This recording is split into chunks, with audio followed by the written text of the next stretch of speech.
안녕하세요. 세종꿈의교회 김요셉 전사라고 합니다. 오늘도 말씀으로 하루를 시작하신 모든 꿈의 가족분들을 진심으로 사랑하고 축복합니다. 오늘은 경외하는 믿음이라는 제목으로 말씀을 나누려고 합니다. 여러분, 경외라는 뜻을 혹시 아시나요? 경외라는 단어의 뜻은 거룩한 두려움, 또 여호수아 22장에서는 worship, 예배를 뜻하기도 합니다. 하나님 나라의 영원한 상속자이며 하나님의 자녀인 우리들이 하나님 앞에서 가져야 할 자세가 바로 경외라는 것입니다.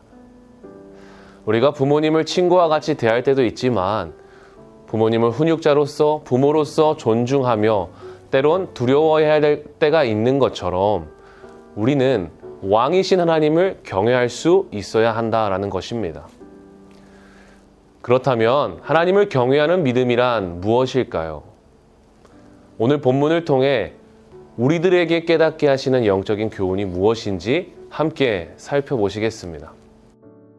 오늘 본문에는 승천한 엘리야를 뒤이어 사모함으로 능력을 얻게 된 엘리사가 등장합니다. 그런데 여리고 선지 생도들이 저 멀리 엘리사가 하나님의 능력으로 물을 갈라 건너는 모습을 보게 됩니다.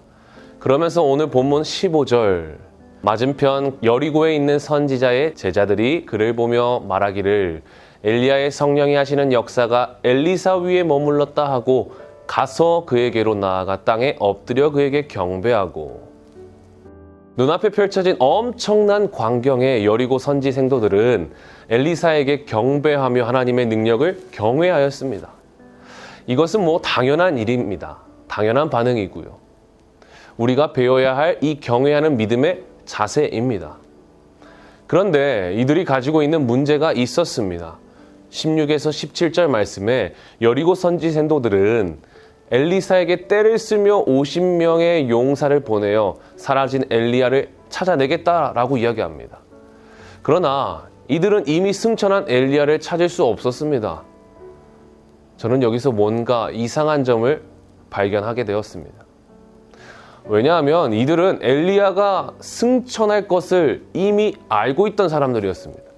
어제 말씀, 본문 5절 말씀에 보니까 여리고에 있는 선지자의 제자들이 엘리사에게 나와 이르되 여호와께서 오늘 당신의 선생을 당신의 머리 위로 데려가실 줄을 아시나이까 하니.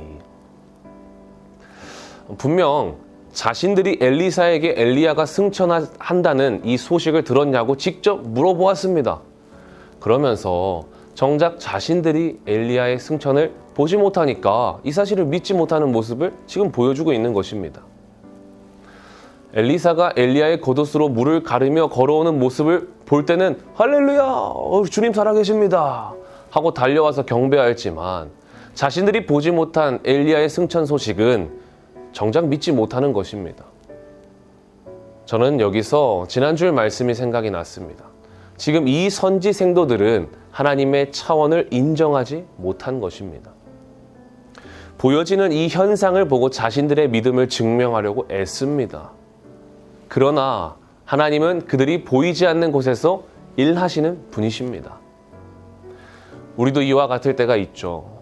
우리가 기도한 대로 상황이 역전되고 변화되어지면 역시 내 믿음대로 하나님께서 일하셨어!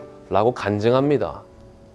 그러나 내 기도대로 응답되지 않고 바뀌는 것이 없는 것처럼 느껴질 때, 동굴과 같이 꽉 막힌 것만 같을 때, 하나님의 일하심이 보여지지 않는 것 같은 그런 그때에 하나님의 차원을 인정하지 못하는 연약한 우리의 모습을 보게 되는 것입니다.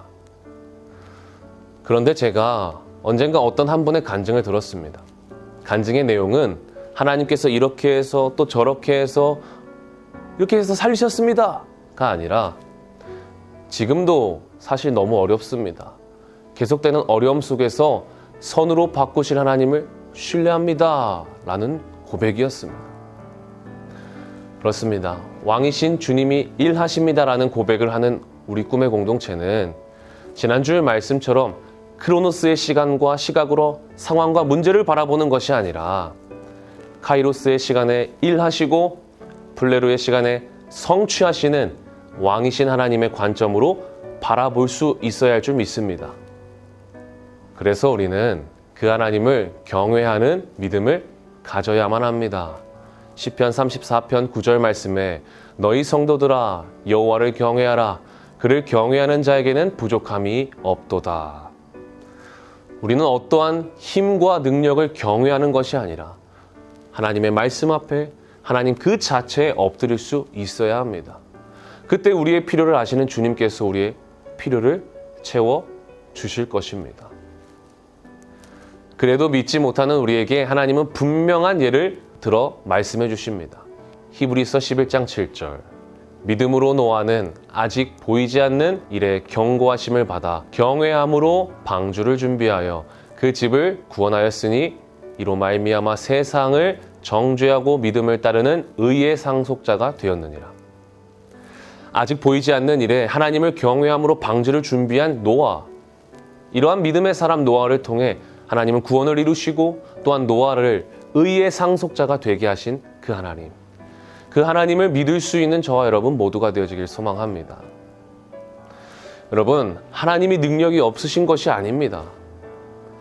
오늘 본문 19에서 22절 말씀에 엘리사는 하나님의 말씀으로 여리고 땅에 있는 물의 근원을 깨끗하게 합니다. 그러나 23절에서 25절 말씀에 하나님의 말씀을 경외할 줄 모르고 금송아지를 세웠던 이 베델 땅의 어린아이들이 하나님의 사람 엘리사를 무시하며 조롱하자 저주를 받게 되어집니다. 여호수아 때부터 저주받은 여리고 땅은 이 하나님의 능력으로 치유되었지만 재단이 있었음에도 불구하고 하나님을 경외할 수 없었던, 경외하지 않았던 이 땅의 베델 땅의 아이들은 저주를 받아 죽게 되어지는 모습을 보게 되어집니다. 이처럼 우리가 하나님을 경외하는 믿음을 갖는 것은 엄청나게 중요한 일입니다. 여리고 선지 생도들처럼 보지 못했다고 믿지 않는 것이 아니라 보지 못해도 하나님을 두려워하며 경외하는 이 믿음으로 살아가는 저와 여러분, 오늘 하루가 되시기를 소망합니다. 기도하겠습니다. 하나님 감사합니다. 우리에게 말씀을 의지하여 살아갈 수 있는 기회를 주심에 감사합니다. 오늘도 우리를 위해 카이로스의 시간에, 블레로의 시간에 성취하시는 하나님을 찬양합니다. 이제 우리가 하나님의 시각에서 하나님의 차원을 인정하여 하나님을 경외하며 살아가는 믿음의 사람, 꿈의 사람 되게 하여 주옵소서. 오늘도 믿음으로 경외할 때 채우시는 주님을 신뢰합니다. 감사드리고 예수님의 이름으로 기도합니다. 아멘.